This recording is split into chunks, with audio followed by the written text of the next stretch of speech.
Sean, bravo pour la victoire. Comme tu l'as dit, beaucoup de gens doutaient de toi. Tu as dit que tu doutais de toi-même. Parle tout de ton combat et de ta performance et à quel point est-ce que tu es content d'avoir cette victoire. Mec, tu sais, tous les combats, j'adore combattre, mais... Ouais, c'était bien. Ouais, je me suis bien marré. Mais je trash talk beaucoup, donc quand tu trash talk beaucoup et que tu perds, ça c'est largement pire. Donc, ouais, c'est ce que j'avais demandé, donc t'as énormément trash talk. Ah, ça, j'ai fait du trash talk. Et tu t'es excusé pour ça aussi, mais tu parles beaucoup, est-ce que ça te donne encore plus de pression quand tu es à l'échauffement dans le vestiaire et tu te dis putain, je me suis vraiment mis dans une situation compliquée, pas juste parce que tu trash talk beaucoup, mais le niveau de trash talk que t'envoies. Ah, je m'en branle, mec. Je vends des combats. Et regarde l'UFC, à quel point c'est chiant. Mais vraiment, à quel point est-ce que c'est ennuyeux. Je sais même pas, la plupart des... c'est mieux qu'Alex. Alex, il parle même pas, il est juste gros et menaçant. Il met KO tout le monde, mais regarde Alex, c'est juste ennuyeux. Ça pourrait être une question un peu bizarre, mais t'as fait 5 rounds avec quelqu'un comme ça. Est-ce que tu es content que Khamzat était content et est-ce que tu étais content que Khamzat soit OK de mettre d'enterrer l'âge de guerre? Mec, les gars, il y a toujours de la vérité à ce que je dis, il y a toujours... Ouais, il y a toujours de la vérité dans ce que je dis, mais à la fin de la journée, mec, toute cette haine, c'est de moi. Il faut que je recharge ma batterie de haine là pendant quelques jours, mais et vous voulez savoir, une histoire un peu marrante, c'est que mardi, j'étais en train de sparer Johnny, cet enfoiré là, et j'étais dans le gym de Pino Cruz, le coach de Pereira, et là, il me met un takedown, et je me suis éclaté l'épaule, et je me suis séparé une partie de l'épaule, et j'étais en mode... Et donc là, j'ai eu une séparation de l'ACL mardi, et là, j'étais au lit mardi soir, et on a la vidéo où je m'explose l'épaule, et j'étais allongé, et je ne peux pas m'allonger sur mon côté gauche. J'étais en mode, mais je suis tellement un idiot, Et donc là, derrière, à l'échauffement, normalement, j'ai un meilleur échauffement, mais là, je pouvais même pas jeter mon épaule, et les gars étaient en mode, on était tellement cons. Mais j'imagine que malgré ça, la prochaine fois, tu vas quand même sparer. Ah oui, bah évidemment, la prochaine fois, je vais sparer la Fight Week et puis je vais rentrer dans un mur de briques s'il le faut. Et Khamzat, tu disais que lorsque vous alliez grappler ensemble, tu allais continuer de bouger pour essayer de le faire travailler. Et est-ce que tu étais surpris à quel point, malgré le fait qu'il ait eu des problèmes de cardio au deuxième round, il ait continué de combattre? Ouais, non, les gars, moi surtout, ce qui était incroyable, c'est à quel point il était dur, parce que je lui envoyais des énormes coups, parce qu'il a continué constamment d'avancer, et le mec était vraiment un barbare. Et il était vraiment prêt à mourir pour ce qu'il disait. Non, c'est vraiment un sauvage, c'est vraiment un barbare. À quel point est-ce que tu classes cette victoire comparée à celle d'Adesanya? Ah, mec, j'en sais rien. À la fin de la journée, mec, en même temps que je pisse du sang absolument partout, mec, j'en ai rien à foutre. C'est une putain de ceinture, ça veut rien dire, c'est... Et c'est ça le problème avec le monde dans lequel on vit, c'est que les gars, vous êtes toujours en train de chasser des titres et des trucs faits par l'humain, et les gens vont donner des titres en mode ouais, je suis PDG, mais on s'en fout, mec, c'est un titre, c'est un statut, c'est pas réel. Et c'est ce que je disais, mais le plus grand super pouvoir que tu peux avoir, c'est la gratitude. Ouais. Quand je suis arrivé la première fois à Vegas, et j'avais 28 ans après mon accident de moto, je suis vraiment en train de pisser le sang là. Et j'avais mon appartement à $1 200, et puis vous étiez venu en vidéo dans mon appartement, et puis avec ma chasse d'eau et tout, et puis c'était trop bien. Et j'avais une chasse d'eau, et c'était trop bien. J'avais ma première maison, et quand j'ai eu ma deuxième maison, c'était incroyable, j'étais trop content. Et quand t'as de la gratitude, c'est incroyable. Et si j'avais perdu ce combat, je serais revenu à la maison, et puis le soleil se serait levé, j'aurais eu un bon petit déj, j'aurais embrassé ma femme, et j'aurais dit putain, je suis vraiment le mec le plus chanceux du monde. Et quant à ça, plus rien n'a d'importance. Encore 2 pour moi rapidement. Nassourdine Imavov, il a tweeté qu'il allait t'éteindre. Oh mon Dieu, putain, mais Nassourdine. Ah, vous allez vraiment encore me faire repartir sur du racisme et tout ça? Non, mec, le racisme... Alors ton trash talk, justement, je voudrais... Quand tu dis que Josh Oakit va trop loin, qu'est-ce que tu veux dire par là? Ah mec, Josh Oakit, putain. Josh, t'es déjà un sauvage. T'es déjà en train de mourir dans tes combats. T'es pas obligé de faire le Jedi mexicain, là. Mais mec, tu sais... Ah putain, ouais, super, allez, hell yeah. Il va être sur la carte de la Maison Blanche, il va faire de l'argent, très bien pour toi. Mais quand j'ai commencé ce sport... On voulait tous être Georges Saint-Pierre, même Conor McGregor. Quand Conor est arrivé la première fois, mon mec, les mecs, je fais pas la fête, je ne bois pas, tout ce que je fais, c'est m'entraîner. Et quand McGregor est arrivé, il avait des prostituées, de la cocaïne, rien comme ça. Et à un moment donné, tu te dis, mais mec, c'est beaucoup plus facile de juste être toi-même. Et quand j'ai commencé, mec, j'avais les cheveux longs. J'étais jamais raciste, hein, ça n'existait pas, j'étais super sympa, regardez-moi, j'ai les cheveux longs, tout bien. Et en fait, au bout d'un moment, tu te dis juste, mec, j'en ai rien à foutre, jugez-moi, haïssez-moi, mais... Et avec Josh, si tu continues d'enchaîner les victoires, tu peux être qui tu veux. Sean, juste là. Les juges ont tous scoré la même chose, c'est-à-dire il y avait 2 rounds à 2 en arrivant au 5e round. Est-ce que tu pensais que c'était ça qui a décidé le combat? Laisse-moi te dire, Chimaev, je sais qu'on a combattu, je veux rien dire de négatif, parce que ma batterie de haine est partie, mais mec, cet enfoiré, est-ce que vous avez vu au 5 rounds ce que vous avez fait? Il a pointé au sol, il a dit un truc genre, allez, donnons aux gens ce qu'ils veulent, faisons la main dance. J'étais en mode, ok, je te fais confiance. Le mec qui m'a déjà shooté dans les couilles à la pesée, ok, je vais te faire confiance. Tu m'as l'air de faire quelqu'un auquel on peut faire confiance. On a se serré la main, on se sourit, donc je peux te faire confiance. Et là, je lève les mains et il me shoot un takedown. Et je me souviens m'être dit, j'étais contre la cage, je me suis dit, si tu perds ce putain de combat parce que t'étais un espèce d'abruti et que t'as fait confiance à ce mec, je vais aller me suicider. Je suis le mec le plus stupide, Sean. Et là, j'étais en train de me dire contre la cage, t'es vraiment un imbécile, t'es vraiment un putain d'imbécile. Et j'étais tellement dégoûté. Et puis, j'ai dit what the fuck, et il a rigolé. Et j'étais en mode, c'est pas cool, mec. Tu peux pas dire à quelqu'un que tu vas faire le man dance et être un homme et tirer et shooter un double leg. C'est pas possible. Il y a un éthique, il y a un code. Et alors, t'étais très très fort sur le fait, t'as dit très fortement qu'il avait raté sa pesée et Dana White a dit qu'il n'y avait pas ça. Oh, les gars, levez les mains et dites-vous s'il a pas raté le poids ou pas. Oui, voilà, avec la pesée qui fait ding ding ding. À 100 000%, il a raté sa pesée. Il y a même un gars dans ma pesée qui le regardait monter sur la pesée. Et tout son corps a dit merde. À 1000%, il a raté la pesée. Mais je m'en fous, fais ce que tu veux, sois un poids lourd. Mais à la fin de la journée, j'ai entendu qu'il voulait monter en light heavyweight. Mec, tu devrais. Si ce way que t'es en train de te tuer, mec, monte en light heavyweight et profite de la vie. Et puis la compétition est beaucoup plus facile là-haut. Et c'est la première chose apparemment qu'il a dit à Dana White après ce combat qu'il devait monter. Ouais, bah mec, il a raté sa pesée, j'aurais dû avoir 20%, what the fuck. Est-ce que j'ai un bonus? Est-ce qu'il y a un bonus après cette guerre? Pas de bonus. Non, ça a été pour le common event pour combat de la soirée. Merde, c'est quoi cette merde?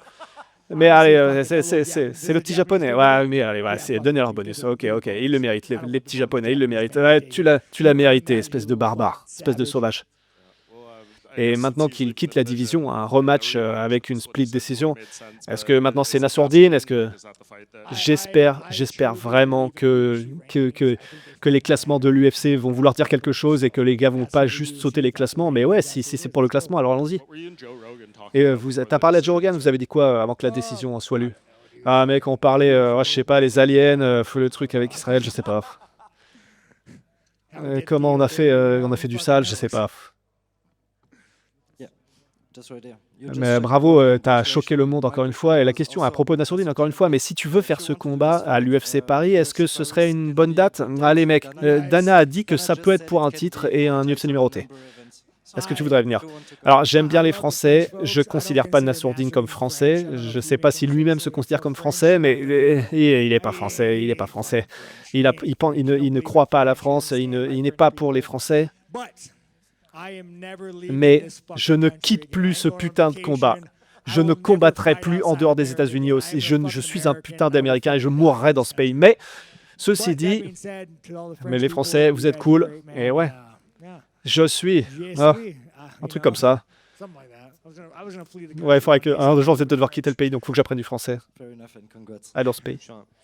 Alors je sais que les gars, vous avez réglé vos différences, mais est-ce que tu t'attendais à ce que Khamzat mette la ceinture autour de toi? Mec, tu sais, il y a quelque chose dans... Et les gars, vous pouvez pas, à moins que vous ne l'ayez expérimenté, vous ne savez pas ce que c'est. Quand tu vas combattre un autre homme, et ton âme, mec, elle est juste révélée. tu saignes, lui, il saigne, et moi aussi, je voulais abandonner. Lui, il voulait qu'on arrête et on veut pas être là. Et tu as juste ce niveau de respect l'un pour l'autre que ça transcende les races, les religions, les nationalités, les pays. C'est quelque chose que tu peux pas comprendre et tu deviens presque un frère après, avec cette personne avec laquelle tu étais prêt à mourir, que tu gagnes ou que tu perdes, tu vois. Et donc ça, c'était après le combat. Mais même le broadcast est plutôt choqué que vous touchez les gloves avant le combat, pendant les instructions de l'arbitre. Ça, c'était pourquoi? Ouais, tu sais, comme l'a dit Chimaev, il va faire le plus d'argent qu'il ait jamais fait. Mais de rien, Chimaev. Je sais pas à quel point tu veux aller dans ça profondément, mais j'aimerais bien savoir, quand tu as dit que tu vendais le combat, est-ce que tu as l'impression que toi et Hamzat, vous étiez ensemble pour manufacturer ce conflit ou... Ah non, non, non, non, non, non. Non, non, quand le mec m'a frappé dans les couilles, attends, il m'a frappé dans les couilles. Attends, tu rigoles. Tu sais, j'aime pas être menacé, ok? Et peut-être que c'est juste qui il est en tant que personne, mais quand il était dans le gym, il était très menaçant, ok? Il était juste menaçant. Et c'est peut-être le petit gars à l'intérieur de moi, mais j'étais en mode, ok, non, là, il faut que je te tue, c'est pas possible. Et peut-être qu'il l'a pas pris comme ça, peut-être qu'il était juste, peut-être c'est un sens de l'humour tchétchène, mais à chaque fois dans le gym, c'était en mode, est-ce que tu es en train d'essayer de faire de moi un minable là, ou et à chaque fois qu'on se parlait, c'était... Ah mec, peut-être que j'aurais pu manufacturer toute cette situation, mec, je sais pas, pour être honnête, il y a des moments où quand t'es pas bien mentalement, tu vas avoir des interactions avec les gens et parfois ton cerveau pense et quelque chose et il y a quelque chose d'autre qui arrive et attends, là tu t'assois, tu dis oh là là là là, attends. C'est un peu comme à l'entraînement, tu vois, quand je m'entraîne autant et... Oh, attendez, je suis en train mon sang est en train de pisser partout. Et combien de fois je vais avoir une interaction avec quelqu'un et je suis en mode, mec, mon cerveau est en train d'halluciner ces interactions. Donc il y a une chance que j'ai halluciné cette interaction avec Chimaev. Et à quel point est-ce que le nez te gênait pendant le combat? Ah, c'était un peu cassé, mais j'en ai rien à foutre. Là, ce qui m'a fait chier, c'est le cutman qui me foutait des trucs dans le nez. Laisse-le saigner, mec. Tu fais ça si tu veux que tu veux que je gagne. Merci, ok. Mais il mettait de la vaseline dans le nez. Je pouvais même pas respirer. Laisse le truc saigner. Dernière question. Sean, c'est la deuxième fois maintenant que tu as été l'inverse de favori pendant ce combat. Ouais, mais la dernière fois, c'était déjà pareil. Hey, est-ce que tu as de la motivation quand tu n'es pas favori? Mec, je suis pas favori dans ma tête, dans la vie, c'est comme ça, j'y pense même pas. Et si j'étais favori, ce serait bizarre. Donc ouais. Il y avait des chants de USA, Let's Go Strickland pendant le combat. Est-ce que ça te motive? Tu sais quoi, j'adore ça. J'ai même posté mon histoire. Et quand je suis à un combat, ok? Et tout le monde me regarde en mode Sean, le raciste nationaliste, et c'est comme ça que les médias veulent me peindre. Mais quand je suis et c'est comme ça que les médias me disent Sean Leman, le nazi, le SS, et c'est une putain d'initiale, il veut te faire foutre. Mais bon, donc je suis peint de cette manière, mais quand je suis à une conférence de presse et quand je regarde à mes fans, est-ce que tu penses que je vois une bande que des mecs blonds avec des petites têtes de machin? Non, c'est des Mexicains, des Noirs, c'est des chrétiens, des musulmans. Ouais, musulmans peut-être pas ce combat-là, mais j'ai beaucoup de fans musulmans. Mais je vois tellement de non-blancs qui me regardent en retour et c'est tellement fou parce que moi, je représente ces gars et je les aime. Et ce que j'adore avec l'UFC et les États-Unis, c'est qu'il y a pas de t'es blanc, t'es noir, je suis blanc, t'es mexicain. Non, on est des Américains, t'es mon gars, et je veux que tu gagnes pour nous. Et le niveau d'unité que je vois, et spécialement avec l'UFC aux États-Unis, c'est le meilleur pays du monde. Le meilleur pays du monde. Et l'unité, avec ces politiciens, la gauche, la droite, tout ce qu'ils essaient de faire, c'est nous diviser. Et ce que les gens ne réalisent pas, c'est qu'il n'y a pas de gauche et de droite. C'est soit tu as de l'argent, soit tu n'en as putain de pas. Soit tu as de l'argent, soit tu n'en as putain de pas. Et c'est juste bien de regarder dans l'audience et de voir, mec, Je représente les Américains et j'adore ça, mec, j'adore ça. Et juste pour revenir sur ce point, il y a des amis de toutes les races qui m'ont envoyé des textes en me disant qu'ils étaient contents et ouais et honnêtement et ça veut dire beaucoup de choses pour moi parce que j'ai un passé très coloré, j'ai commis des crimes et j'ai vraiment un passé, très, très, très coloré. Mais je suis accepté. Le fait que je sois accepté par tous les Américains, je suis en mode: «Putain, ouais» et tu vois, je vous dis toujours les gars, j'ai toujours été le bad guy, mais qui voulait être un bon mec. Je voulais toujours être un bon gars, mais les les profs, les tribunaux m'ont toujours dit que j'étais une merde et que j'étais un bad guy, que j'étais quelqu'un de mauvais et et et ma merde, ma maîtresse, m'a dit que j'étais un sale que c'était pour des gars comme moi que les prisons étaient bâties et j'étais en mode: «Putain» et là que les gars me disent: «Ouais, tu es Sean Strickland» et qu'il y ait des et que là je suis en train de découvrir chez moi que je vaux quelque chose et j'avais jamais eu et j'avais eu un truc je pensais pas que j'avais un truc comme ça. Putain, je suis en train de devenir un peu une pédale. Sorry, Sean. Might make you try to get a little sentimental here too, but you did walk in here saying that you got into the sport Et wanting et to là, be on like vient George d'app St. et Pierre. là, on vient On d'apprendre the que tu stage as side commencé le tonight, sport but en voulant devenir Georges Saint-Pierre et là, il était près de la cage, someone like that is Sean the fighter means something to have this moment in front of et est-ce que c'était cool d'avoir ce moment en face de quelqu'un, qui t'a amené dans ce sport? Ouais, OK, je crois qu'il m'a cassé le nez. Putain, je suis en train vraiment de pisser du sang partout. Ouais, Georges Saint-Pierre est une légende et tu veux parler de quelqu'un qui a f peu de confiance en lui et lui et je me souviens l'avoir écouté dire qu'il espérait qu'il y ait des tremblements de terre pour pas qu'il ait à combattre et Georges Saint-Pierre est une légende et je me souviens et mon premier combat à Houston, je lui ai dit mon 1er combat de tous les temps à l'UFC, je lui ai dit: «Mec, je suis tellement un fan blablabla» et j'étais un petit fanboy et il m'a dit: «Hey Sean, hey, maintenant c'est toi que je regarde combattre» et c'était mon 1er combat à l'UFC et il m'a dit: «Maintenant Sean, c'est toi que je regarde combattre» et c'était incroyable. Mais maintenant, ceci dit, il était l'icône qu'on voulait tous devenir. On voulait tous devenir, lui, avoir des sponsoring avec Nike et avoir de l'argent mais à la fin de la journée, mec, mais je suis pas Georges Saint-Pierre, je suis un putain de white trash et je dis beaucoup de saloperies et let's go Monster. Allez, parfait. Allez, mec, merci, je vous apprécie et on va laisser recharger la batterie de haine et on se voit plus tard.